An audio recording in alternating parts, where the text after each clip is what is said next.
with the legend himself, Robert Kiyosaki. If you guys don't know who this is the author of the legendary book, Rich Dad, Poor Dad, which I read and I thought was one of the best reads. And, obviously now I'm a real estate investor thanks to this man right here. So, Robert, can you introduce, we know who you are, obviously, but introduce yourself to the people. Well, first of all, you guys, I'm glad we're finally connected. And we saw you in Miami on June 11th.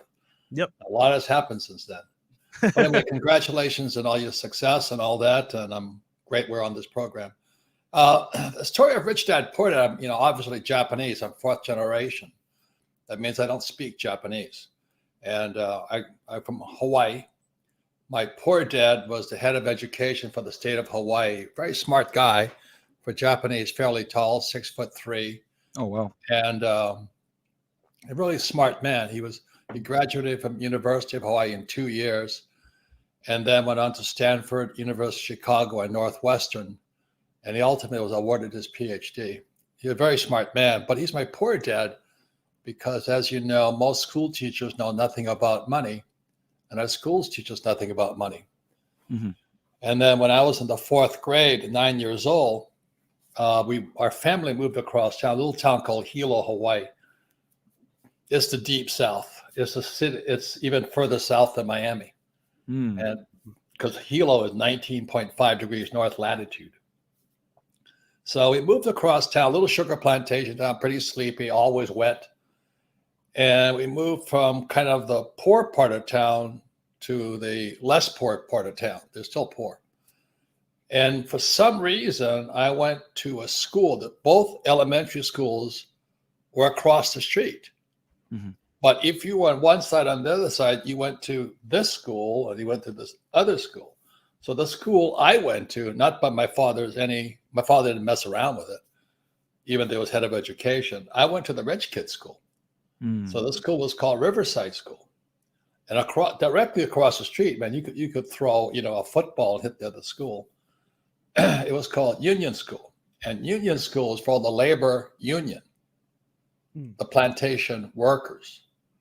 So you get the drift. On one side of the street, the immigrants, the guys who work for the plantation. Mm-hmm. On the other side of the street, the guys who own the plantation. Wow.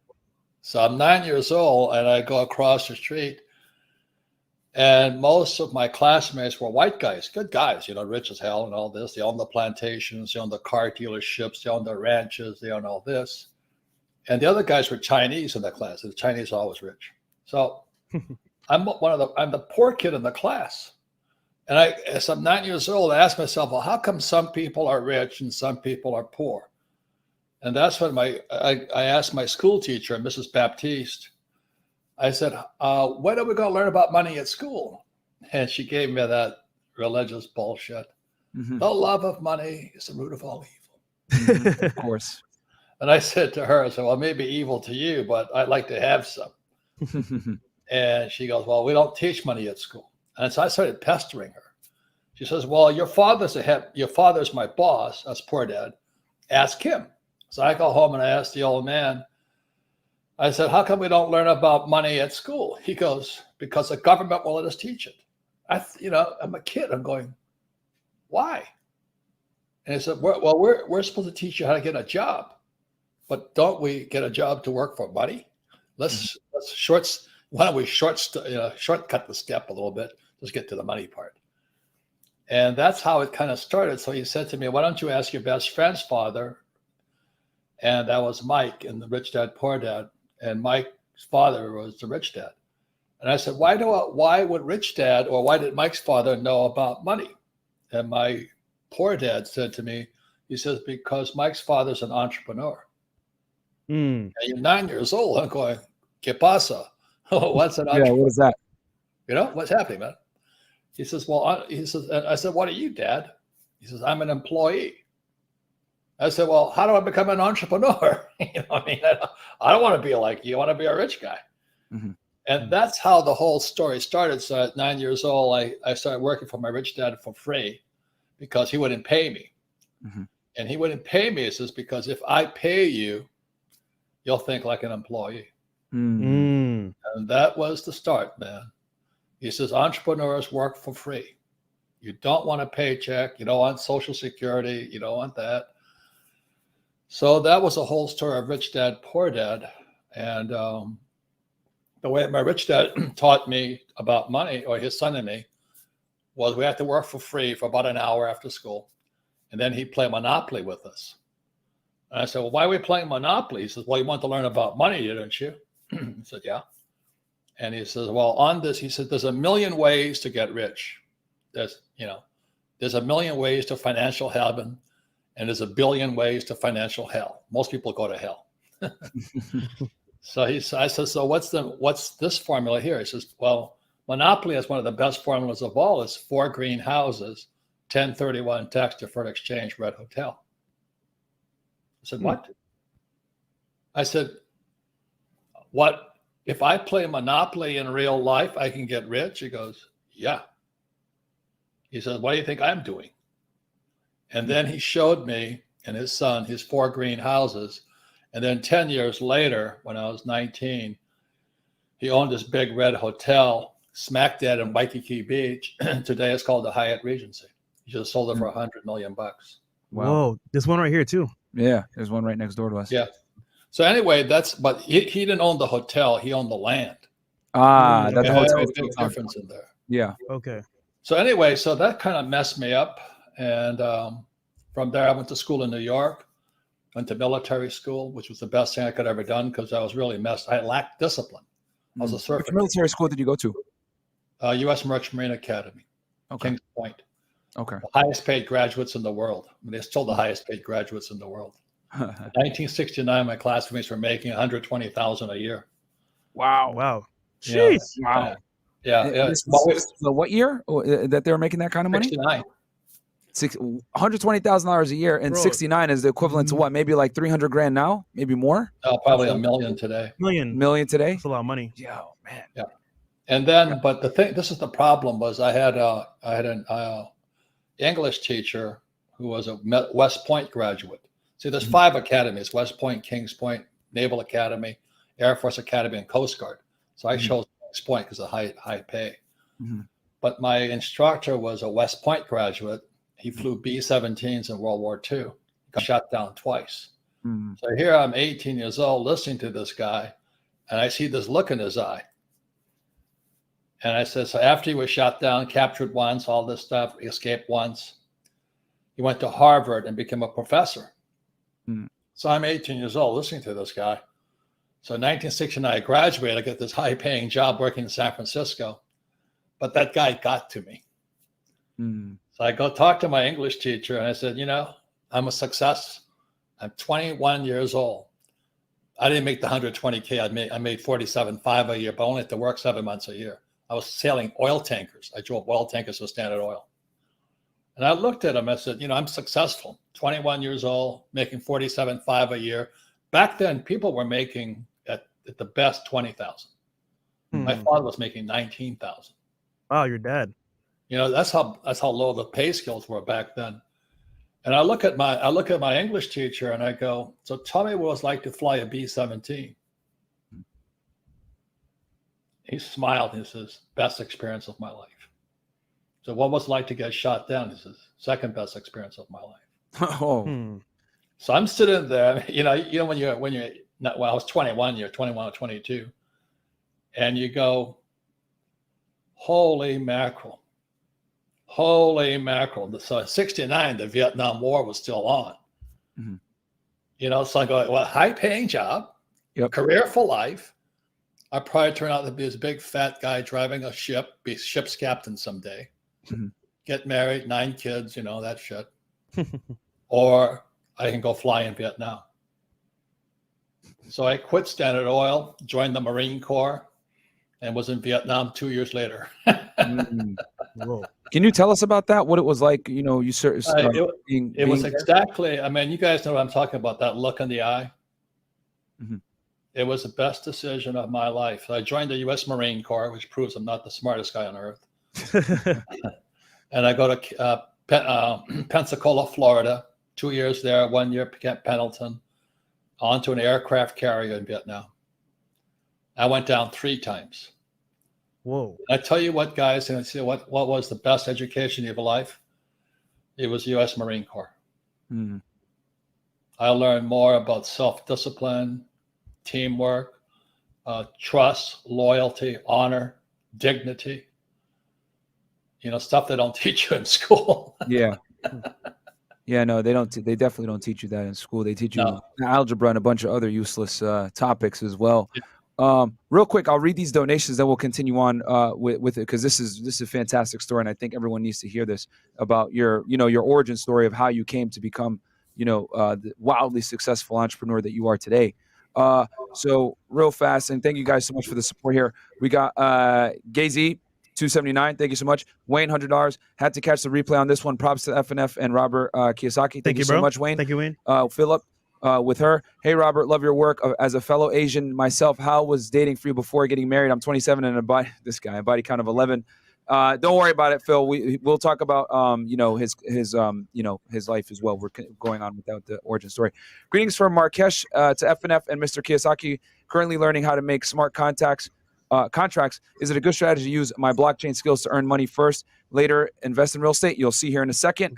And then Gazy, thank you so much for the donations for 279. And then ICE SRT, ISK KR 3000. Shout out from Iceland. Shout out to Iceland, man. We got a bunch of people watching all over the world. All over. And then Native of Rainfire content. Peace to Mr. Robert K. City Boys, we out here. Thank you so much, guys. And guys, like the video, by the way. I don't want to stop the interview to too much. Josh Miso, $10. My dad made me read Rich Dad Poor Dad as a 12-year-old, and I'm glad he did. You helped me find myself now. I own advanced vending business, financial practice, and purchase assets that cash flow. There you go. Good stuff for you, Josh. Your dad set you up to win early. Mhm. So you're in Vietnam. You're serving. So you enlisted in the you enlisted, right? You didn't go in as an officer. I was commissioned. You were commissioned. Oh yeah, because you went through the military, through college, and then you went in, and you 2 years in, and then they send you to Vietnam. What was that like? Well, again, it was like, I cannot explain that to you. It's when your life changes. Mm-hmm. That's what you make. You always make those decisions. I'm very happy that young man talked about his father giving him the book, and he could either do what he does, but you make these decisions in your life, and your life changes. Mm-hmm. So here I was at 1969. My life was made. I was set for life. Mm-hmm. High-paying job with Standard Oil. My father was proud of me. All that crap. Mm-hmm. And then so I was going to work out of San Francisco. I was probably get married, have kids, and get fat. And somehow that didn't sound very exciting. Good choice. They didn't do it. I said, and he says, "You might die," and I said, "I might live." So I flew the helicopter gunship in Vietnam, which was the best thing I ever did. Mm-hmm. It was the perfect aircraft for me. I frickin' loved it. It was the most feared weapon. It was the Viet Cong's most feared weapon, because when we rolled in, we went eye to eye with them. Mm-hmm. And I'm not recommending it, but if you're going to go to a war, you want to see fear in the other guy's eyes, not your eyes. Of course, yeah. Of course, you gotta let them know that, hey, we're the big dogs here, and obviously that was a controversial time. A lot of people defected and ran to Canada, and didn't want to serve, and there was a draft. So no, man, thank you for your service. Obviously, that was a very difficult time. And then even when the soldiers came back, what was it like coming back to? Obviously it was a split country at that point. Some people were for it, some people were against it. Some people, called the soldiers terrible things when they returned. What was that like coming back? Well, I'll tell you the story. We were taxiing into Norton Air Force Base, January 3rd, 1973. The reason I know that date, because every person going over there knows the day they get back, if they come back. And as we're taxiing in, the captain of the plane said, he says, there's only men at the time. He says, "Gentlemen, America has changed." And we didn't really know what he meant. But when we pulled up near the ramp at Norton Air Force Base, there was thousands of anti-war protesters. There was no welcome home. Yeah. It was fuck you. Yeah. Wow. And then we come out, and the guy says, as soon as you get into this air base, into the hangar, not the military terminal, he says, change into civilian clothes and disappear as fast as you can. Welcome home. Wow. So my guys and we run in, we change, we got hit by eggs and spit on, and it was horrible. all these hippies, all these flower children from Woodstock and love and happiness. They're vicious little bastards. Yeah. Yeah. And where did they, when you came back, where'd you come in, through what city? LA? It was Norton Air Force Base. It's north of San Francisco. North of San Francisco. Okay. And I went straight to the airport and caught a commercial to Hawaii and went home. And again, there was no welcome home. It was fuck you. Yeah. Damn. It was tough. It was tough. It was character building. So now this, you said it's 1971, right? At this point? Yeah. Well, it's now 72. 72? 73, Okay. 73, yeah. So you're back in Hawaii, 1973, fresh out the military. What's the next move? Well, I still had another year. So I flew out of Marine Corps Air Station, Kaneohe, Hawaii. And it was the time I had to make another change in life. And, you guys are really young, but you'll probably come to several of those times in your life is when you take the road to the left or the road to the right, So I go to my poor dad and I ask my poor dad, so I'm going to get out. What do you recommend I do? And of course, what does he say? Same old thing he told me before. He says, you should fly for United Airlines, go back to school, get your master's and get your PhD. Become this fat airline pilot instead of a fat ship's officer. And then I asked my rich dad, I said, what should I do? And he says, I'll just show the diagram really quickly. Sure. It's a second book of Rich Dad, Poor Dad. You guys are about to get some game right now, man. The legend itself. It's on the receipts. Yeah. Get your pen and papers out, guys. I got mine out here right now. Okay, so this is the picture. So this is book number 2, the cash flow quadrant. And it's E stands for employee.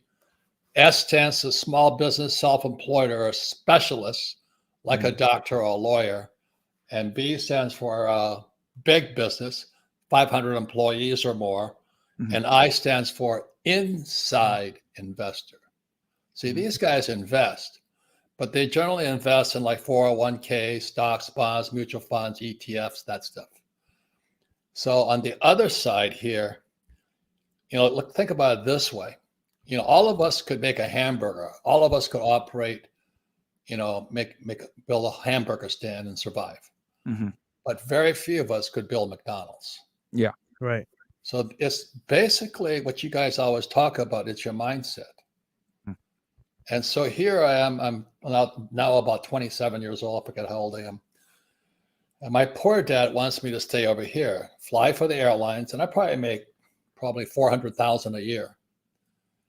And then go back and get my master's and get my PhD. I don't know for what. Pilots don't need PhDs. But that was in the Japanese mindset. The higher your college degree, the smarter you were. And my rich dad says over here, he says, this is where he is, and this is where he is. So this is poor dad, and this is rich dad. So it's the same thing. We could pass on the lesson to all your viewers here. In life, you'll come up to these moments in time that your life will change. Your life will change. So it's the same as when I was talking to my instructor at Kings Point, the Merchant Marine Academy. I could take in the job with Standard Oil and done well, or I could fly in Vietnam. So when I came back from Vietnam, here's poor dad, and this is rich dad here. Yeah. The difference is the skills are different. The mindset is different. The education is different. So what happened when I'm sitting there listening to both men. I'm in the Marine Corps, I got one more year to go. And I went and I followed with my rich dad, my poor dad recommended. I went and I got in the MBA program at the University of Hawaii. And I was sound asleep. It was the most boring thing I've ever been through. And plus I'm in there with a military uniform. I'm getting spit on at school. Oh, wow. It wasn't very pleasant.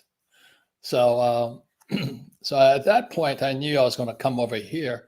So this is where the road forks again. So instead of flying for United Airlines, when I talked to my rich dad, I said, well, what's the number one skill on this side? the skills are different. Like you're going to be a doctor, the doctor skills are different than these guys' skills. Mm-hmm. So the basic skill on this side, according to my rich dad, was you have to sell. Mm-hmm. You cannot be an entrepreneur if you cannot sell. Yeah. And that scared the crap out of me because, I'm Japanese. I'm really a shy person. Mm-hmm. And my rich dad looked at me and he says, "You're shy, huh? Big fucking deal. What are you going to do about it?" I said, "Well, I just don't, I just don't like rejection. I don't like this and I don't like that. I could kill people, but I couldn't talk to them." Mm-hmm. So my rich dad's pressuring me. I said, "I don't want to sell," because on my poor dad's side, the Japanese side, salesmen are scum, salesmen are crooks, salesmen are con men. And on this side, sales, you have to have the ability to sell. Can you handle rejection? Mm-hmm. Can somebody say no to you and can you come back? And I didn't want to do that. I'm a very shy person. So he says that shyness is killing you. Mm-hmm. It's emotion, if you know what I mean. Yeah. So then he says to me, "Finally, this is where you guys would fit in." He says, "How's your sex life?" And I said, "Terrible." He says, "Because you can't sell." And he says, "I promise you, if you learn how to sell, you get laid more." I said, "I'm done. I'm in." Yeah. Yeah. No, So I went to work for Xerox. Dating is definitely sales. You know what I'm saying? On high stakes sales is basically what dating It women translates really into is. so many parts of your life. But it does It's translate funny. into other things. Yeah, if you can't let a young, how women will shoot you down, or what Rollo and those guys, they'll shit test you. Yeah. Yes. Yeah. Yes. If you can't put up with that, you're not going to make it, man. Yeah. You know what I mean, Absolutely. it's no difference. But this is an interesting thing. Is I joined Xerox Corporation, and I met my best friend there. And tomorrow I fly to. He lives in Hollywood, and he and I were best friends since 1974. He just sold this business 2 years ago for $1 billion. Wow. Wow. But that's what happens when you learn how to sell. Yep. And Xerox had fantastic sales training. Mm-hmm. So one of the reasons, Trump and I are friends. I know people hate the guy, but Trump's a good man. Mm-hmm. And Trump and I got together, and when we used to speak at huge stages like Javits Center and Moscone Center. And we'd always recommend people join network marketing. Mm. Yep. If you join network marketing, you'll go through your fear that if you can't handle rejection, you're not going to make it in life. Yeah. If you can't handle rejection, you don't get the good women. Yeah. Numbers game. It's a numbers game, so you got to be able to do it. How long have you known Donald Trump? How long have you guys been friends? About 2000. Wow. So you've known him you guys have been friends for over 20 years. We wrote 2 books together. His sons and I are really good friends. Mm. They're really a good family. I know them personally, and I've been in. His sons and I, his sons and I, we go hunting. We're hunters. Mm. And we've spent, a week at a time living on the beach, no running water, no toilets, no food. Mm-hmm. And you get to know guys pretty well when you're sitting there stinky and all this stuff. Yeah. We had to shoot what we eat or catch what we ate. And they're strong young men, just really, really good young men. I still can, I still call them. They're just great guys. Mm-hmm. So anyway, the point here, they really fit your podcast. Mm. You know what I mean? You've got to be, if you're going to be successful, you better be a strong man. And that's what the Marine Corps taught me. That's what Xerox taught me. And that's what failure taught me. I lost so many businesses failing. Mm-hmm. And the reason I'm successful today, because I failed. Yeah. Period. Fall down 3 times, stand up 4. No, I said fall down 3 times, stand up 4, right? What's that now? No, I said fall down 3 times, stand up 4. Yeah. Well, I wish it was only that many times. Yeah. I just picked a random number. I'm the biggest screw up I know. So you worked for Xerox. How long did you do that sales job for? What was that? How long were you with Xerox doing sales? 4 years. 4 years with them. And that best friend, his name was Larry. He and I went. He became number 1 in office products. I became number 1 in copiers. I'll give you a secret here. Mhm. He taught me something very, very smart. Young guy. I mean, we're both young at the time. He used to be a Mormon missionary. Really? And, Whoa. and they said he's the reason I'm in Arizona is he's from Arizona, and the Mormon church sent him to Northern Ireland to sell Catholics Mormonism. Mm. So he's in Northern Ireland. You know, I'm getting shot in Vietnam. He's getting shot in Northern Ireland by rubber bullets. Mm. And so we come back. We're both getting hired about the same time at Xerox. This is 1974. And the sales manager says to me, he says, "What makes you think you can sell?" He says, "You don't have a master's degree. Everybody should have a master's degree." Really? Yeah, I looked at the sale. Yeah, they got to shit test you too, right? Yeah, of course. Yeah. Of course. They want to find out if you can come back at them. Uh-huh. So he pissed me off. I said, I didn't say you fucking asshole, but I wanted to say you fucking asshole. So I've just been driving a helicopter gunship against machine gun nest and all this. You know, I've been shot down, all this stuff. If I can fly a helicopter against a machine gun nest, I can sell a Xerox machine. Yeah. You see, you're hired. You see, they shit test you too in real life. Yeah. And that's what you guys are teaching too. Yeah, I feel like everyone does at some point get shit tested, Yeah. either for your employer, your family, your friends, especially girls. So it's a part of life. But definitely, It is. girls, It is. Yeah. yeah. So, So let me tell you what my best friend did. I'm going to see him tomorrow for Thanksgiving. Mhm. He says, he says he doesn't even have a college degree. You know, he flunked out of BYU. And he says, what makes you think you can sell? He looks at the salesman and says, "Look here, you fucking asshole. I've just been in Northern Ireland selling Mormonism to Catholics. I have the highest conversion rate in the history of the Mormon church, taking Catholics and turning them into Mormons." He says, "If I can sell Jesus, I can sell anything." yeah. Guys, you're hired. Wow. And like I said, 2 years ago, he sold his business for $2 billion. Fantastic. So it's the number one skill. And if I could just leave you with that thought over again, this is one of the reasons I want to come on your program is because you guys are actually teaching this side. Yeah. Yeah. Do you know what I mean? It's more the entrepreneurial, it's the investor side. It's more, you know, how to pick up women, how to handle women. They're very important life skills. Yeah.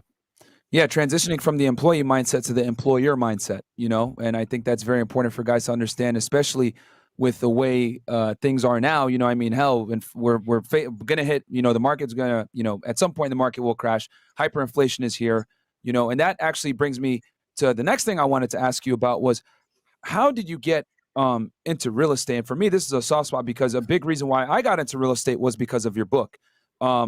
Your book, I remember, and I'll give you a quick little story here. So I never told this story before, but I should say it. The year is 2018, right?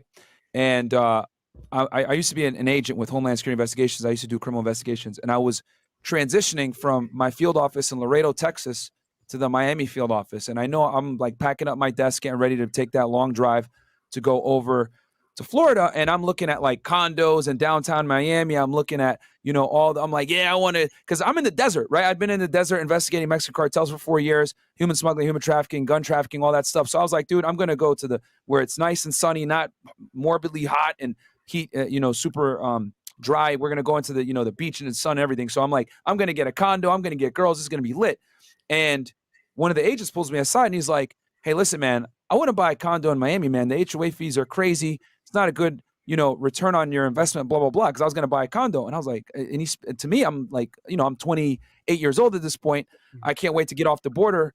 And I'm like, what the hell are you talking about, man? He's talking about investing, cash flow, all this other stuff. And I'm like, what is this nonsense? And he hands me your book, Robert. He hands me your book. He says, "Read this book." And I'm not going to lie. I read it. And I was like, this ain't for me. Closed it up. Went to Florida, right? Went to Miami.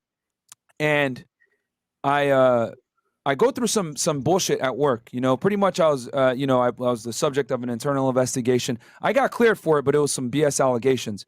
But during that time, I had to realize, hey, what are you going to do? are you going to continue being an employee and worried about maintaining your job and that security, right, in your 401k, which for us is the TSP, thrift savings account?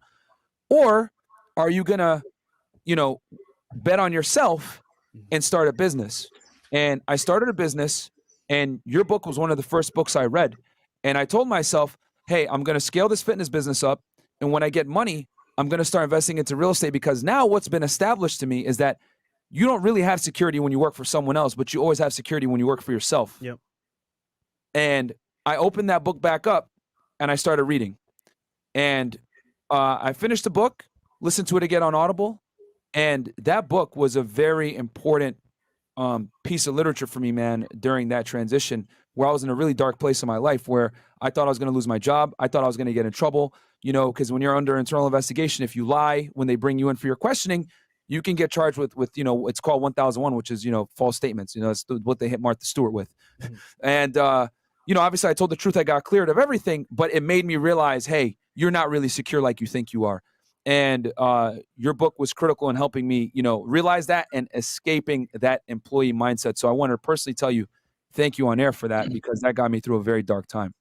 Well, thank you, because that makes me the happiest. Why do I like my work? Is when I talk to young guys like you and women about how, I was telling you when I talked to the English teacher, he says, you can either take the job security with Standard Oil, or you can go fly in Vietnam. And we all come to those forks in the road. And that's what happened for you. You're at that fork in the road. Yeah. And as a young guy, you probably have about 10 more forks ahead of you. Yeah.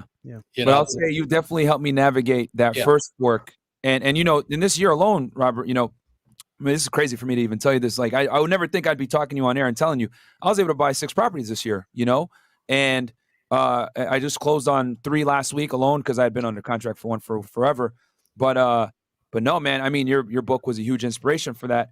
And I was just going to ask, how did you get into real estate yourself? Well, that's kind of a long story, but let me explain something else to you with using this here. Sure. Okay. This is book number 2. What most people, there's 2 things about real estate: debt and taxes. Debt and taxes.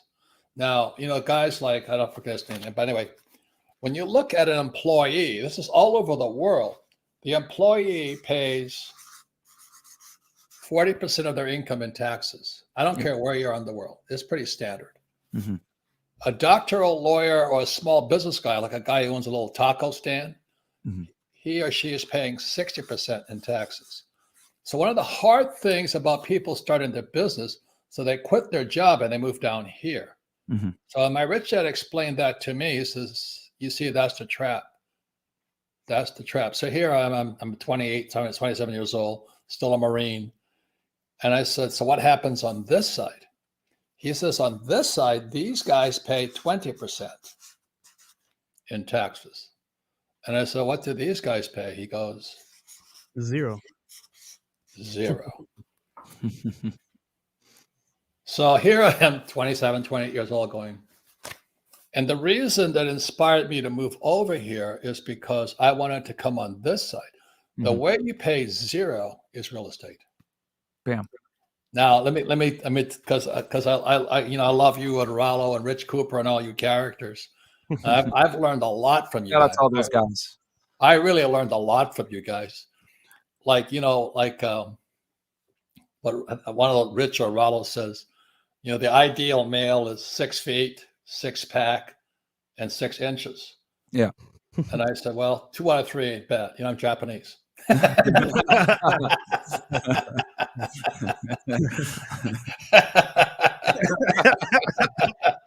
Yo, you should have heard him and Rolla talking. It was like watching your idol talk to your other idol. It was so funny, man. Yeah. We're talking in person. No, that's awesome, man. Yeah. That's awesome. Let me give one more thing. So the other way, I think Rich Cooper says it: 6 feet, 6-pack, and 6 figures. Yeah. Or 100,000 a year. So that sounds good on this side here. Yep. But everything is opposite. You see, the universe or the world or God, everything's a 2. We have 2 eyes, we have 2 ears, We have 2 hands, 2 feet, stuff like everything's in 2. So on this side here, it's opposite. Mm-hmm. So for me, when whoever you guys say 6 zeros or whatever, 100,000, the trouble is you'll pay 60% in taxes. Yeah. Now, if you're on a real estate side here, my numbers are different. I want to, I'll give you the number. It's all in the zeros. So if you have $100, that's 2 zeros. You have $1,000, 3 zeros. If you have 10,000, it's 4 zeros. You have 100,000 is 5 zeros. A million is 6 zeros. On this side here, I wanted 9 zeros, a billion. I was not going to be a rich man until I made $1 billion here in debt. Okay. So the reason I could get there faster using real estate is who else is going to lend you $1 billion? So I celebrate. I'm 6 feet, 6 pack, and 9 zeros. Clever. But the more zeros I have, and this sounds opposite. It's completely opposite. Okay. You have a left foot and a right foot, right hand, left hand, 2 eyes, 2 ears. On this side here, I want as much debt as possible.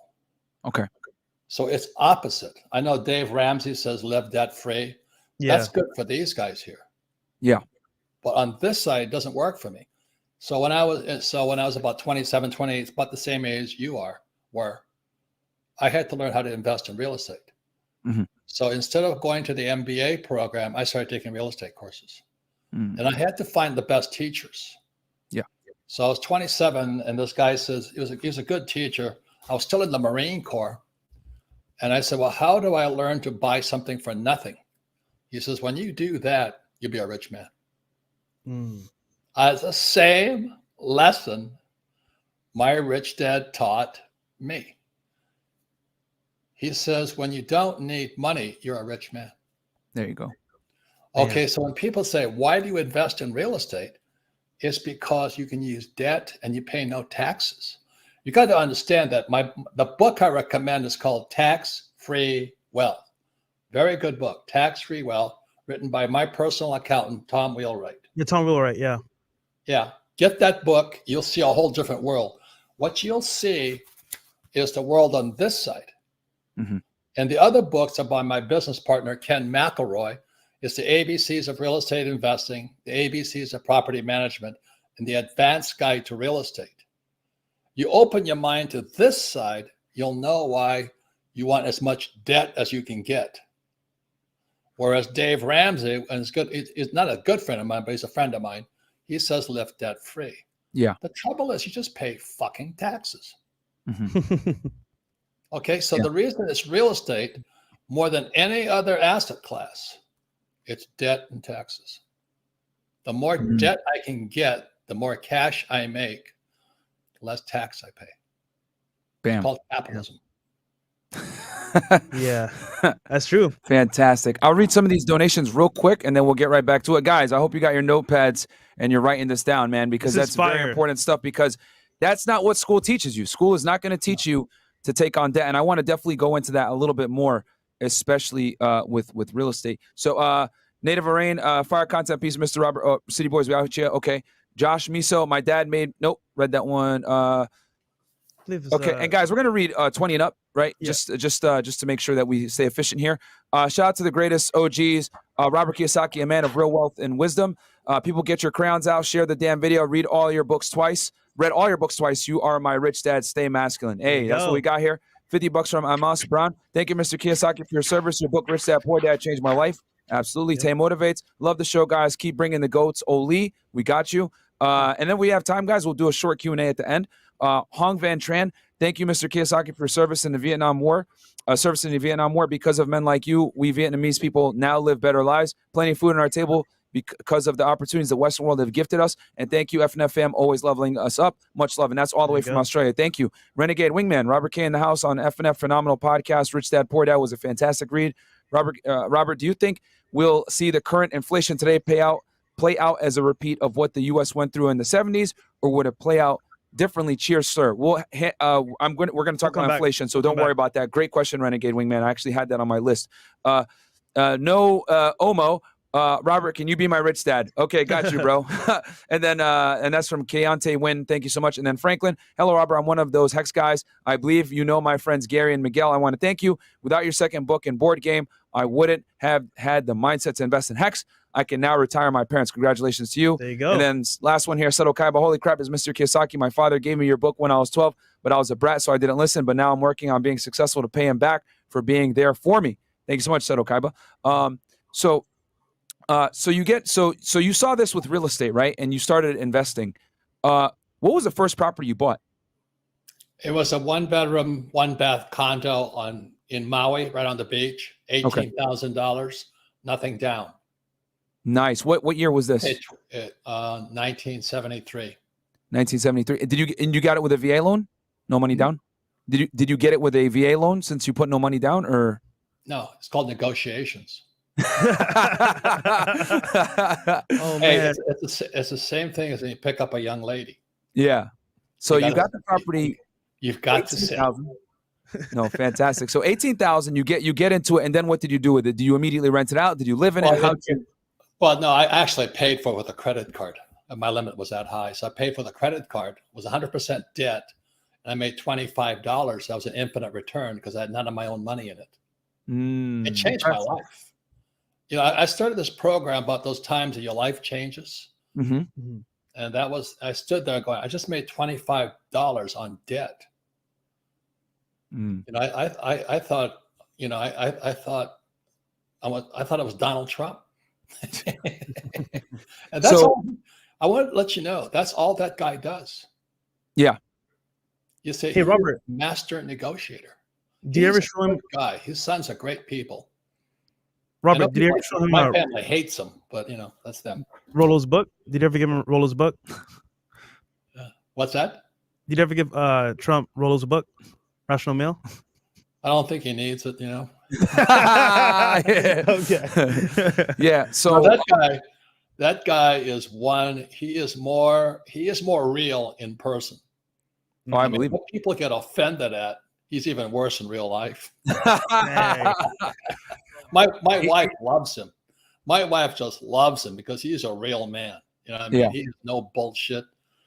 He talks to women like he talks to guys. Hey, man, I don't care what anybody says. I think he did a good job as president. People can go ahead and hate me for saying that, but I think he did a good job.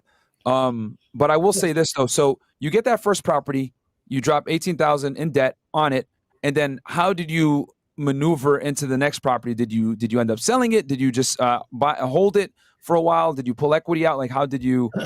Well, that was the big mistake I made. The reason I don't flipped, I've never flipped after that. I flipped it. So I went from 18 to 35 approximately. Okay. And the trouble is I had a taxable event then. And that violated every bone in my body. I don't pay taxes. Trump doesn't pay taxes. If you understand that, that's my accountant's book, Tax-Free Wealth, and my real estate partner's book, Ken McElroy, ABCs of Real Estate, ABCs of property. The key is property management. And then the next is the advanced investment strategies. So just those books are like $20 each. You have an advanced degree. Yeah. Okay. And you know, like last week, my partner Kenny and I bought a $31 million apartment house. No money, all debt. Did you guys have to put any money into the deal at all, or were you guys able to raise the? How'd you guys? This is a little bit. This is part of his third book, The Advanced Guide. So let's say I have a property and it's $100,000, and appreciation takes it up to $200,000. So I have a $200,000 equity position in there. If I take that money out, if I sell the property, I have a taxable event. So rather than that, we borrow the money out. And all that debt is tax-free. Yeah. So what we do is, let's say we need $6 million for a down payment. We borrow it out of the equity of other properties. So we have zero tax event. This is his third book, The Advanced Strategies. So we have zero taxable event. We have free tax. We have free money to put the down payment to buy the next one. So that's how I'm $1 billion in debt. Mm-hmm. And you be like Dave Ramsey and live debt free. Yeah. That's funny. Yeah. So because, and that's one thing also, Robert, that I took away from your books. And I've always like kind of like just been like using other people's money. And with all these deals that I've done, the only property I really paid off was I paid one house off, for my parents. And there was like $60K left on it. So I just paid it off. Yeah, and that's smart. And we rented it out. But everything else, I used the bank. I put a down payment, and I leveraged I used the bank's leverage, and got inside the property to make the cash flow. And I'm not gonna lie to you, I was scared because I had always been taught, especially as a government employee, what do they teach you? Hey, don't contribute the most to your TSP. Have a TSP Roth, have a TSP traditional. Save money, hold cash. Exactly. You know what I'm saying? Don't get into debt. And the thing is, and especially don't get into mortgage debt. And that always made me think like, damn, I don't want to be in debt. I want to have a lot of money, cash in the bank, whatever. But then once I started getting into real estate investing, which I'm doing now, anytime I have cash, it's the opposite. Now I'm like, I need to get rid of this, and I need to dump it into something. And we'll talk about inflation a little bit later because I definitely want your opinion on that. But thank you for that. It made me realize I need to flip the script and get rid of this fiat currency, you know what I'm saying, and put it into something. And putting it into an asset and then being able to get that money out. Can you tell the people a little bit about, because we're talking about pulling out of equity out of properties. You've done that pretty much. Have you done that since that first property you got in Hawaii for $18,000? Or no, you said you flipped it and you made $35,000. What did you do with that money? Well, that was the mistake. Mm-hmm. And so that, for a couple of years, there was all these flip the properties, flip this house and all this stuff. I just go, I don't want to do that. Yeah. Not that you can't make money at it, but it's high risk. You pay taxes on the flip. It's called capital gains. Yes. Right. Okay. There's three kinds of income: ordinary, portfolio, passive. Bam. And portfolio is capital gains. That's taxable. I don't want to pay tax. I remember when Hillary and Trump were debating during the 2016 campaign, Hillary tried to nail him saying, and you don't pay taxes. And Trump looks at her, he goes, that means I'm smart. It pissed off every peasant out there.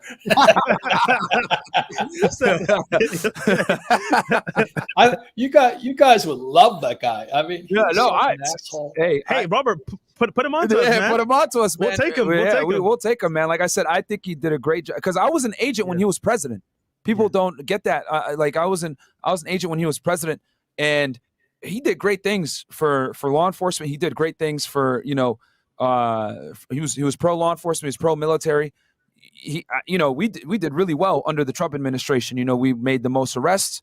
We got a lot of funding. It was good. You know what I'm saying? And, I think he did a great job, especially by doing right by government employees. He definitely took care of them. He gave raises and all that. Quick story real quick. So Robert, actually, I follow your book and Donald Trump's book at the same time. And it's funny, I did network marketing my first year into business, right? And I made a bunch of money, but I failed terribly because I didn't know how to maintain a team. And I moved to the States, and I was watching Grant Cardone a lot. And I said, he'll be a great mentor for me. Let me go apply for a position at his company. He had a show called Whatever It Takes. So I'm on the show, right? I'm confident. I've been getting my mindset right. I've been reading books. And mind you, for network marketing, they tell you to read a bunch of books. Mm-hmm. So I have a suitcase full of books. I have your book in there, Rich Dad Poor Dad. I have Art of Deal, all these books, right? But I want to be reading Grant Cardone's books. Long story short, I go to the interview, right? I'm like, I'm making it from the islands. I'm here in America. I'm going to be a successful business owner, right? So I go into the office, meet Cardone, meet his assistant. He's like, sell me the water. I freeze up. I get nervous. I'm like, oh, crap. Sell the water. I'm not ready for this. Anyhow, long story short, I choke. I don't do that well. He says, you know what? Walter, you're a nice guy. You're never going to make it being this nice. Have a nice day. And that day, I'm not going to lie. I sat in my car, I cried. But what happened was I said, you know what? I got a choice to make here. Either I improve or I stay the same. And it hurt. Hearing that from one people that, like you look up to, you're never going to make it. But I opened up the suitcase. I had the book, Rich Dad Poor Dad. I read that book and Art of Deal. And thanks to that book, my whole trajectory of being employed was to save money to invest into real estate. And I bought my first property, and they made killing off of me because I knew off rip I don't always want to be an employee, but the money I get from my job, I'm gonna put it into assets, give me cash flow. So shout out to your book as well, Robert, and then Art the Deal, because I was able to work on my negotiating skills and get things done. So I didn't even know that. Yeah. It's funny that we picked up that book at the same time when we were both Yeah. at low points. And I was struggling, bro. I didn't Yeah. even know like where to go, but that helped a lot. no, that's awesome. So okay, so because I want the people to kind of see like your how you became the real estate investor you are today. So you took that condo, sold it, made your money back, pretty much, or you doubled your money, right, on the property, and and then what did you do with that $35K? Did you use it and spend it on buy another property? Did you invest it into something else? What did you do? He got taxed on it though. Yeah, he got taxed on it. Yeah, so you lost a significant amount, obviously, as well. But Well, it's not gross, it's net. So just think about it this way, if you're a medical doctor, you make $1 million a year, your net is 400,000. Yeah, exactly. Yeah, That's not smart. yeah. Do you know what I mean? And so that's what Trump and I were teaching. He and I traveled the world together. He and I were in Australia, New Zealand, Singapore. He is such a good man. You guys would love him. Hey man, when you get him on the show, man. Phone call, Robert. We'll do it. Yeah, we'll make do it it. happen, man. And his sons are no bullshit either. So anyway, I'm not political. I'm not pumping Republican or Democrat, liberal or conservative, but I'm really pumping education. Yeah. Yeah. If you listen to a bunch of pussy school teachers, you turn out to be a pussy. It's true. So Robert, I was going to ask, so what is your prediction on the future of the financial markets as far as inflation? Is a crash coming? What are your overall thoughts on what's going on? Obviously, we've printed a whole bunch of money in the past year thanks to this, pandemic. What are your future predictions? That's a really good question. My other friend is this guy named Jim Rickards. He wrote The Dollar Crisis and in the new case for gold and all that. He and I are going to write another book together. Very smart guy. He was with LTCM, Long-Term Capital Management. He's a financial advisor to the CIA and the Defense Department. And technically, because he's much smarter than I am when it comes to economics, we're in a depression today. And what they're trying to do is pump enough money into it so the balloon stays afloat. Gotcha. And so they need inflation because the economy is deflating. The question is, how long can that last? I think a better question is, who's going to get fucked? Oh, okay. Literally. It's not, you and I, we can call Biden and we can call the Fed chairman. We can call, they're not going to listen to take our calls. Yeah. So they're going to do the same old thing. They're just going to pump more of this fake money into the economy, hoping it stays inflated. But as Jim Rickards says, he says it's not M2, it's not money supply, it's velocity. How fast is that money turning over? It's not turning over. People are saving it. Our savings accounts are bigger than ever. Meanwhile, the balloon's coming down. So the question is, if there's inflation, will you get richer? And if there's deflation, will you get richer? So I'm planning it, I'm not gay, but I swing both ways on this whole thing. I'm ready. I'm ready for it. If it goes up, I'm going to get richer. If it goes down, I'm going to get richer. That's so one of the reasons I like gold, silver, Bitcoin, Ethereum, and all that is because the Fed cannot mess with it. I don't trust the Fed. And everybody says, don't fight the Fed. I'd rather be the Fed. I just don't trust them. But I like the way they'll give money out. So the Treasury, which is Yellen and Powell, the Fed guy, they give out so much money. I just go in there and borrow it. Thank you, Jesus. And the interest rates are so low. Oh my God. Yeah. The right trouble now. is it's going to make the poor poor. Yeah. Okay. That's what disturbs me. So Robert, would you say that there's going to be no more middle class anymore once this is over? Just rich and poor? What was that? Would you say that because of this, what's happening currently and what's going to happen preceding that, there's going to be no middle class, but only rich and poor, you would say? Yeah, but you'll also see homelessness increase. This was So all, security. Thomas Jefferson warned about this. He says that if you have a central bank, which the Fed is a central bank, you'll see homelessness increase. Because the central bank or the Fed, which is the third one, is only designed to make the rich richer. Gotcha. So that's why guys like me make so much money, is because the only way money comes into existence is I can walk up and borrow 30 million bucks. The average guy can't get a credit card. Yeah. Do you know what I mean? So the gap gets wider and wider and wider. Yeah. Because so many people went to school and they tried to get this job, and then the taxes rip them to shreds, and then they fire you if you don't take the jab for the COVID shot. You know, you don't wear a mask, they screw with you. So they just mess with you. So as a Marine Corps veteran, I came back and I said, nobody's ever going to do that to me again. Nobody. Right. Fuck you. Straight up. Sheesh. So you predict that the disparity between the rich and poor is just going to become even greater. And if people, so what can people do to kind of prepare for this? So they start dumping their money into real estate, into precious metals, cryptocurrency. Real estate. I see that you're diversified, which is fantastic. So you pretty much are prepared for anything. What do you think people should do? Well, I got taken down from Twitter, one of those guys, because I said, what I invest is gold, silver, Bitcoin, Ethereum, and bullets. And I'm not kidding you. You think about it this way. Do you remember just a few months ago, you couldn't buy a bullet? Yeah. We talked about this on Timcast podcast, that firearms and ammunition is going to go up in price as things become less and less stable, or if things get crazy, you know? And you know what, who was it? This character says, you know, I'm going to shoot you, but first I got to buy a bullet. I can't afford a bullet yet. I'll say this: so I made a fortune on bullets in this last about 6 months ago.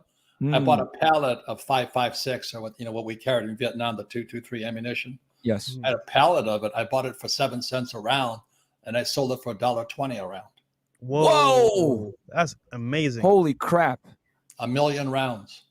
Wow. Whoa, that is crazy, man. But it's funny because we have a lot of friends, right, that are successful millionaires, and they have like a bunker full of like ammunition, guns, and it's like, yo, like if people need it, where do they go? To you. Yeah. So supply and demand. Is that a taxable event when you sell a bunch of ammunition? No,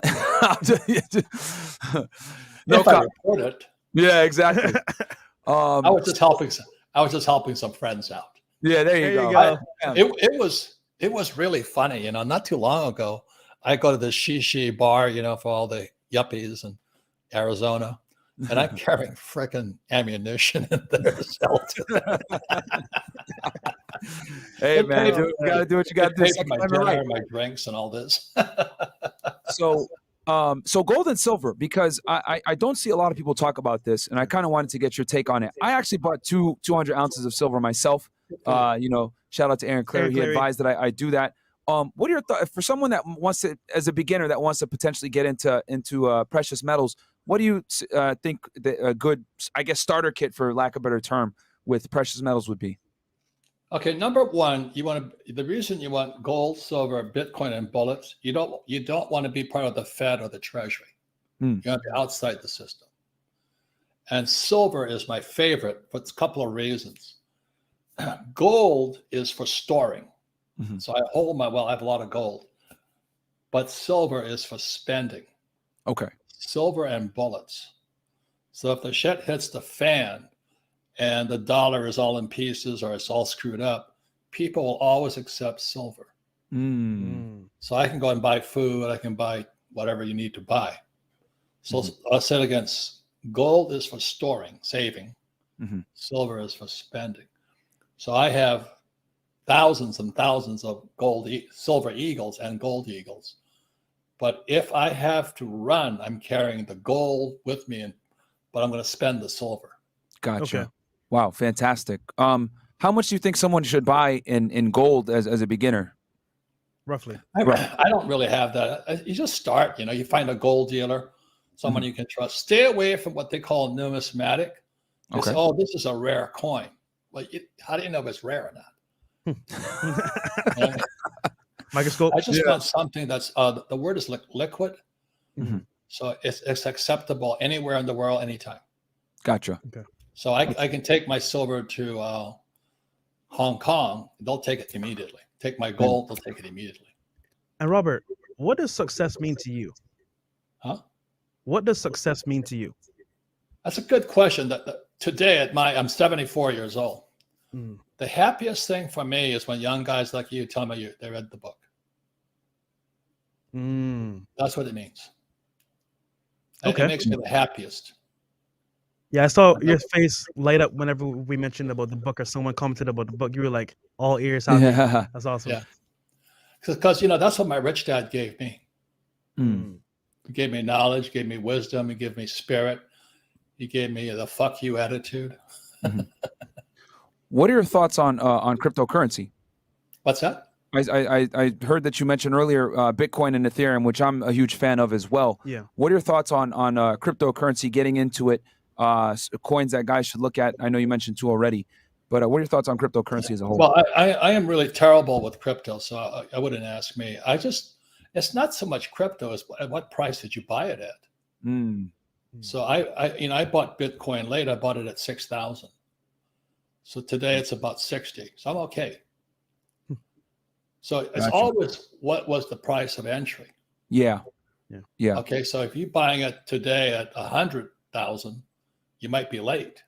Same as real estate. It's no different. Yeah. It's not when you buy, it's when you sell. I mean, it's not when you sell, it's when you buy. Okay. So a lot of the times I need to be early. As I was early in Bitcoin and Ethereum. And I'm very happy. I like both of them. I think Ethereum's better than Bitcoin just because it's more practical as far as I understand. Yeah. Right. But I like silver because it's practical also. And silver is 50% off its all-time high. Its all-time high was 50. And today it's 25. I have 200 ounces of it. Do you think I should get more? I would. Okay. It's either Ethereum or silver. Okay. You know what I mean? And you never plan to, you hope you don't have to spend it is the thing. Yeah. Yeah. But if you do, you're ready to go. Gotcha. Okay. I just learned a bunch there because with precious metals, I kind of got into it, but I don't know too much. I didn't know that silver is what you spend and gold is what you hold, what you save. And is there a reason for that? Is it because just gold, I guess, is not as widely accepted, or is there a certain reason why gold is hold versus silver is spend immediately if needed? Well, gold and silver are God's money. God put money. I'm not really religious, but gold and silver are part of the elements. I mean, they're part of the periodic table. They'll be here for a while. Gotcha. I started a gold mine in China, a gold mine, and a silver mine in Argentina. And my gold mine in China went to $1 billion, and the Chinese took it. So I found out as a young man, I found out the hard way, the word called nationalization. They'll take it from you, which is communism. Yeah, exactly. So I found out the hard way, but that's life. Well, I'll tell you this. If the government takes it from you, then you know that it's valuable, right? Yeah, but that taught me a lesson is that I was in Singapore once at this private airport, and I saw this, like a Learjet pull up, and the guy just opens it up, and these cases of gold comes off. I went, holy mackerel. The door shuts, jet's gone. And I went, that's for me. So today I own a Lear 60, and my gold is stationed at different parts of the world. Wow. And when people say, aren't you afraid the government's going to come after you? I said, well, they probably are. Just because I piss them off. But, that old saying, yea, though I walk through the valley of the shadow of death, I shall fear no evil. Because I have a Lear 60 and my gold is offshore. Boom. Prepared, man. Prepared. Prepared. Super chats? Or Yeah. I could read some of these real quick. And Robert, let us know. I know you said you're tight on time. If you got to go, please let us know, and we'll end it as soon as you need to go. No, I'm ready. It's just enjoyable, you guys. No, thank you. And this is an honor to speak with you. It really is. Yeah, because it's funny. He's as funny in person as he is on camera. Like, Robert is hilarious. And Robert, I'll say this. You're a very personable guy. You obviously have friends in high places. Did you read the book, How to Win Friends and Influence? Yeah. Okay. Yeah, It's a very important book. Yeah. Very important. I'm glad you guys study so much, Thank you, man. If I could plug my next book coming out in December. Right now. Yeah, right now. Go ahead. It's called The Capitalist Manifesto. Mhm. And the positioning statement is how to fight communism taught in our schools by teaching capitalism in our homes. Bam. We've got to fight back. School teachers are communists. I hate to say that. My whole family is communist. Would you say that because I agree with you on that, Robert. I went to Northeast University in Boston, and we all know the Northeast is pretty woke, and this is right in the middle of downtown Boston. It is what it is. And back then, when I graduated in 2013, it was already had that weird agenda, of let's everyone is woke, everyone's feelings are very important, blah blah blah, and it's gotten significantly worse as I've gotten older and and left college. Would you say nowadays that university is almost like a socialism indoctrination camp? Amen. They're not bad. They're not bad people. Do you understand that? They just don't know how to make money. That's a problem. Yeah. Yeah. I mean, my whole family, they're socialists, Marxists, communists, it's horrible, but they just don't know how to make money. Yeah. So they get angry at the capitalists. So I read the Communist Manifesto at college, and what he says is coming true today. What Marx said in 1848 in that book, The Communist Manifesto, is coming true today. So you read this book here, it's a lot bigger book. This is a rough copy I pushed out, but it's coming true today. So it goes in 4 stages. I mean, real quickly, it goes into the first stage. We get to capitalism, and then what Marx predicted is that there would be a stage 1 after communism, after capitalism. That was the Communist Manifesto. So the Communist Manifesto says after capitalism would come socialism, and socialism would be introduced to the United States via education, and so that we have postmodernist education now. All this other bullshit. Subjects are teaching and all this stuff. But stage 1 just ended. Socialism is complete in America. That's why guys like my age, we all need Social Security. We need Medicare. You guys are going to pay for it. We have kids deeply in debt. Socialism was complete in 2020. The president of the United States was taken down by taking away our freedom of speech. So I was watching this, and the subject I studied in 1965 at the academy, I saw coming true. So when I was reading the Communist Manifesto, I said, oh my God. So in 2020, when I saw my friend Trump get taken down, socialist media, what's it? Facebook can censor you, and all these guys censor you. I'm going, what's happened to us? But stage 2 is happening now, and stage 2 is violence. That's when socialism goes to communism.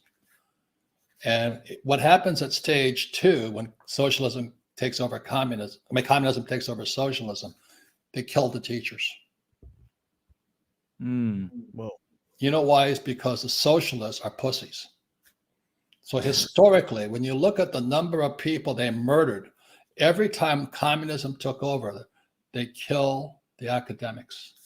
I'm not saying to do it. I'm saying that's what has happened historically.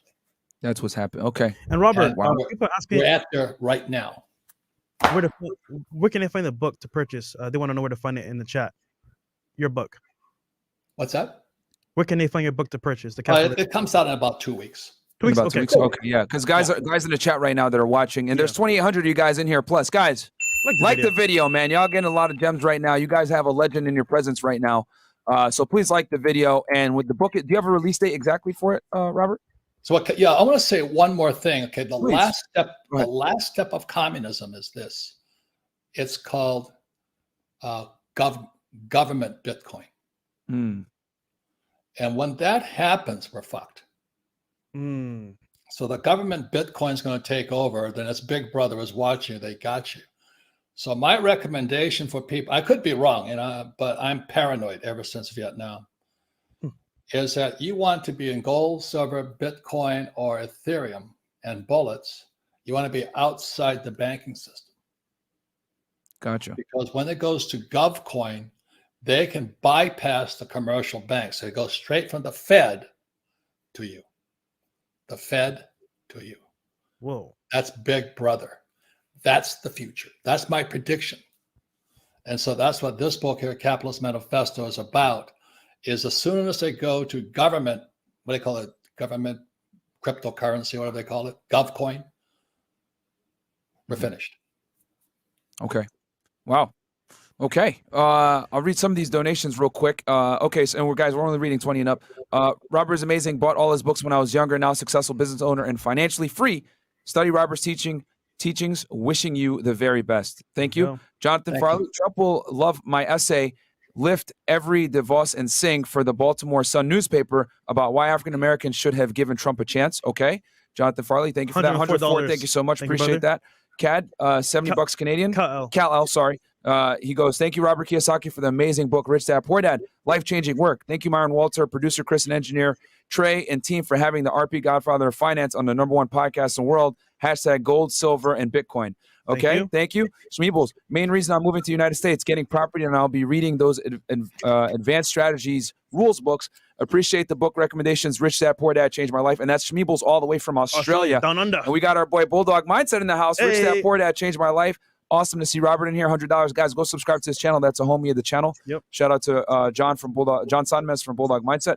And then we got Gina Smiles. Have you read How to Win Friends and Influence? Yep, he definitely has. And then we got Eric Purcell. $100. He goes AXUSD for the win. Thoughts on Forex? Great show, gentlemen. Okay.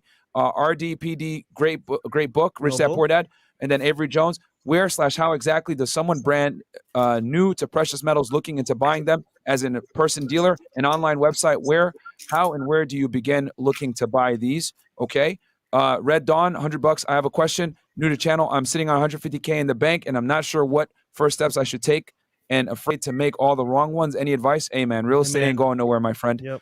And then you got you got more than enough to put a down payment on a really nice property that will cash flow for you. COTG, Robert, it is amazing to have you, one of my mentors, over to your house. Shout out to Gary, aka Funding, Jim Hex. You guys. And then we got Jonathan Farley, $100 again. I can copy edit the Capitalist Manifesto. I'm the best copy editor in the English language. I found typo in The Secret, and I think I found the one in Secret Hero. Danica McKellar asked me to proofread several of her bestsellers. Well, I don't. If he needs an editor, he'll reach out to you. Okay, so what was I going to say here? So inflation, what are your thoughts on inflation right now in today's day and age, Robert? Because I've noticed it significantly just from like buying Diet Cokes and Coke Zeros that it's went up significantly.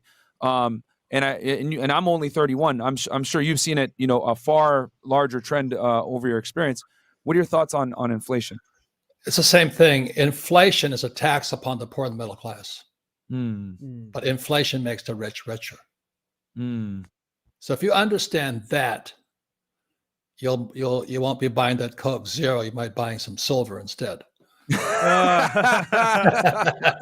Well, now after this talk with you, I'm going to go ahead and definitely get some more silver. I bought 200 ounces thinking, hey, that's good. I'm at beginner level, but I'm definitely going to go get some more. Now, where can people pick up precious metals such as gold and silver? Where can they get it? Well, no, you've got to be careful and be careful of the dealer. Every dealer is going to sell you what they call numismatic, which is collectible coins. It's all bullshit. Okay. That's like, well, this stamp is worth more than that stamp. I'm going, well, how do I know? So I would personally, I don't buy numismatic or precious collectibles. Yeah. Okay. Remember, gold and silver are God's money. They were put here by God. So gold is for saving and silver is for spending. So if you have to pick up your bag and run, you're carrying gold and silver. Okay. So you can spend and, survive on the road. Plus you have bullets and all that. I carry full autos. Second Amendment is a wonderful thing. Listen, yeah, man. I don't waste my time with Glocks. They're too slow. I have a question for you. That's what I have. The Glock. That's what I still got my my weapons from the G. So I'll say this. So real estate. Me and Fresh are both involved in real estate. Obviously, you're an expert with real estate. In these times, should people be looking at multifamily, single family, Commercial. Condos. What's your thoughts on real estate in today's day and age, 2021 and beyond? Well, first of all, I don't buy condos because of exactly as I said, the HOA. Agreed. Yep. Okay. Now, the other thing too is you better please get educated first. Buy my friend's books, the ABCs of real estate investing. That costs you $60. It'll save you a lot of pain and effort. The most important is the ABCs of basic investing, property management, and then the advanced strategies. And then that goes with my accountant's book, Tom Wheelwright, Tax-Free Wealth. I'm not saying to do that. If you don't want to buy those books, follow Dave Ramsey's advice and live debt-free. There you go. Okay. So they have two routes. You know what I'm saying? They can Either or. They can do either. And there's one more thing. As young as you guys are, you'll make mistakes, right? But that's how you get smarter. Absolutely. Yeah. And then by the time you're my age, I've made so many fucking mistakes. I'm pretty intelligent. Yeah, I did an episode yesterday actually on the property I closed last week. When we had the audio issues and everything, and one of the mistakes I made, and this will make you proud. I went to the same bank to do two different loans, and I shouldn't have done that. I should have kind of spread it out and used different lenders for different properties. And what happened was the bank originally said, "Oh, we can't do these two deals." Then they doubled back and came back because they wanted the debt, right? And they wanted to lend me the money, and they lent it to me, but they weren't able to do the other deal. So luckily, I was able to find a lender through my real estate agent. But no, I agree. Definitely mistakes are always going to be made. And we ended up closing it. It was a triplex, but. And Robert, how are you on time right now? Yeah. I got about 10 more minutes. I got to run. I like triplexes. They're neat. Yeah, that was my first one on triplex. Yeah. Are you still buying residential, or are you only commercial now at this point? No, it depends on the deal. Okay. Like last week was $31 million for a place in Austin, Texas. Mm-hmm. But the thing is, my partner, Ken McElroy, the guy with those 3 books, the ABC of Real Estate Investing. Guys, go get those books. I'm going to check them out myself. He can take a $31 million property and turn it into $45 million. He can improve them. He doesn't flip them. There's a difference between improving, or value add, he calls it, and just flipping the damn thing. Mm-hmm. Right. So the things he does, like he adds washers and dryers to them, jacks the rent up, buys the washers and dryers with debt, and that's all free money again. Smart. And he gets it through does he ask for a bigger loan from the bank, or does he get a separate loan? It's always loan. It's always debt. Just remember, the U.S. dollar is debt. The U.S. dollar became debt in 1971 when Nixon took the dollar off the gold standard. So today, the only people getting rich are people who use debt as money. So I can borrow. The reason I told you about, I got $1 billion in debt is because I know how to borrow money. And other people like Dave Ramsey are saying, well, save money and cut up your credit cards. I'm going, whoa, Tarzan, you know what I mean? But again, I'll start this whole program. You come to those forks in the road, just like you did. You come to that fork in the road, and you take that road less traveled. And sometimes it's a big hairy bear waiting for you to eat you. Yeah, and you got to be able to sometimes run away from the bear and go to the other side of the fork of the road and realize, hey, because I definitely made a few mistakes, with some of the deals that I did this year myself. One of them were, like I said, I did the 2 loans with one bank, and one ended up dropping. Another one is I didn't double check the rent rolls with the estoppel letter. So one of the tenants actually paid less than what they had said on Redfin. So, I ended up losing a little bit of money on that, as far as what the cash flow was. But I always calculate at the worst. So I still was okay. I still was positive, but I agree. You got to definitely sometimes even go down the road. But guess what? Yeah. You're smarter today. Yes, exactly. You're smart. Every day you get smarter. And what the school teachers tell you to do is don't make mistakes. That keeps you stupid. Yeah, we've made a lot of tragic thing there is. And we still would make a lot of mistakes. Even right now. Yeah. And that's why they're Marxists. They don't know how to make money. Hey, Robert, this is kind of off topic, just real quick. Do you believe in NWO, which is the New World Order? What's that? Do you believe in NWO, which is the New World Order? I couldn't hear you. Oh, no, I don't. It could be. I don't know. I don't follow that stuff. Okay. I'm just a simple capitalist with a layer 60 with my gold stashed in different parts of the world. Okay. There you go. And I have a second passport. Yeah, you got to be ready, man. You got to be ready. My plane wheels up tomorrow at 9:00. I go see my best friend in Hollywood. He's a guy that sold his business for $2 billion. He is 100% debt also. We've been friends since 1974. So a big part of it, who your friends are. Yeah. Yeah. And it's amazing because, you, Grant Cardone, a bunch of guys that are huge in real estate always say that, like, debt, man, it's when it comes to real estate, it's your friend. And I like how you mentioned, like, the whole purpose of it is to mitigate your tax liability, which is what the rich do. A lot of people don't know this, because a lot of people know, Donald Trump for just being a president, but he's an extremely savvy businessman and real estate investor. And that's where a lot of his money came from, was from real estate investing in New York, and obviously in New York City, we all know is appreciated. It's extremely expensive to live there. But, that's how he was able to make a lot of his money, which, real estate it always appreciates, even if the market crashes. So, guys, definitely look into that and all the other stuff that we talked about too. Yep. So you want me to read these real quick and then we'll close out? Yeah, we can close out from here. Okay, so I'll read the chats real fast and we'll close out. Hi, Robert. If Donald Trump gets back in office, would you consider being on his staff on his administration? Oh, that's a good question. $20. Would you, Robert, want to be on the chief of staff there? He said no. Oh, never. I don't like I don't like politics. Yeah, no, I don't blame you. Me either. Yeah, the media did their best to try to make him look, they cut and edited clips from his speeches, to make him look a certain way. It's ridiculous. Hakeem Kelly, definitely rewatching this podcast and buying the book. Thank you, FNF, for dropping this knowledge for us. We got you. Moonpilled Rational Ganger, beans, bullets, bandages, and Bitcoin. Okay.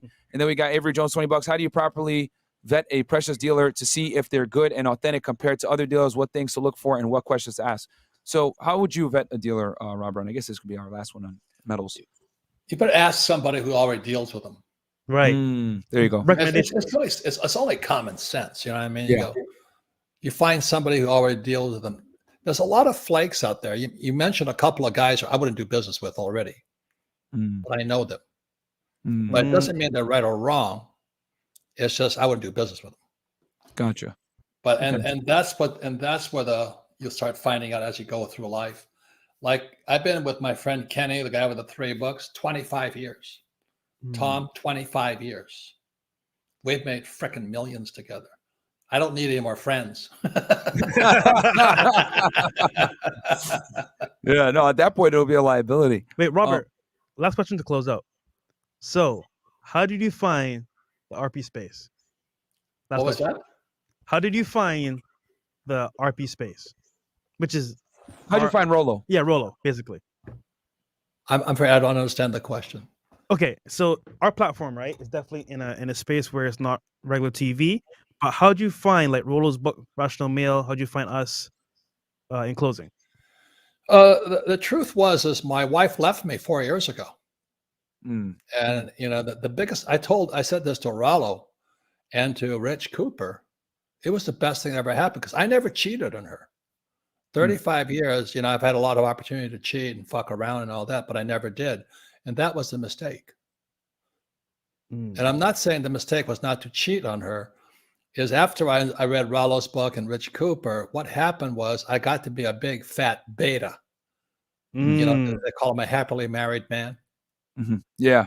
And what happened was she kept growing and I didn't. So it's exactly as Rich Cooper says, you got to chase excellence, don't chase women. Bam. No, profound. Very true. No. Accountability Very true. to the max. Yeah. No, Yeah. Absolutely. And so what happened is, it hurts. It still hurts. 35 years have been together. I wouldn't be here without her, Kim. So she's a rich woman. And she made me who I am today. I have no anger at her. But the thing was, I slowed down, you guys. So exactly as Rich says, chase excellence. Be the high value male. Bam. There you Do go. you know what I mean? Always be the best. So I love Rollo. I love Rich. I love what you guys are doing because we need stronger men. You know what I mean? We really do. Because too many men are being raised by single women, as you know. Yeah. Facts. And that's not good or bad, but in the Marine Corps, we have words for them. This And is I'll an read awesome this show. last super chat here. Yeah. This was fantastic. Yep. It's Jose Perez, $200. We choose cash flow over capital gains, and we subscribe to infinite returns on investment. Ken McElroy. Thank you, Godfather. You saved my life with that program you and Kim did on Kosei years ago. Thank you so much for that, Jose. Big Jose supporter Perez. of your work, Robert. So, Robert, where can the people find you? Well, I like to stay hidden, if you know what I mean. On social media, websites. Obviously, your book comes out in 2 weeks. richdad.com. I have a Rich Dad radio show. It goes down to the first word I learned at the military school. Mission. The same word I learned at Marine Corps, the mission. Mission is more important than money because mission is spiritual. And I only do this because it's part of my mission. And my best friend who sold his business for $2 billion, he learned that on the mission, the Mormon mission. And so those are the things that carry you the bad times and the good times, the goods and the bads. So as long as you keep your spirit, and stick to your mission, support other people, don't fuck them over, you'll be okay. Never give up. Bam. Robert, thank you so much for coming on the podcast. Thank you, Robert. This is still surreal to me.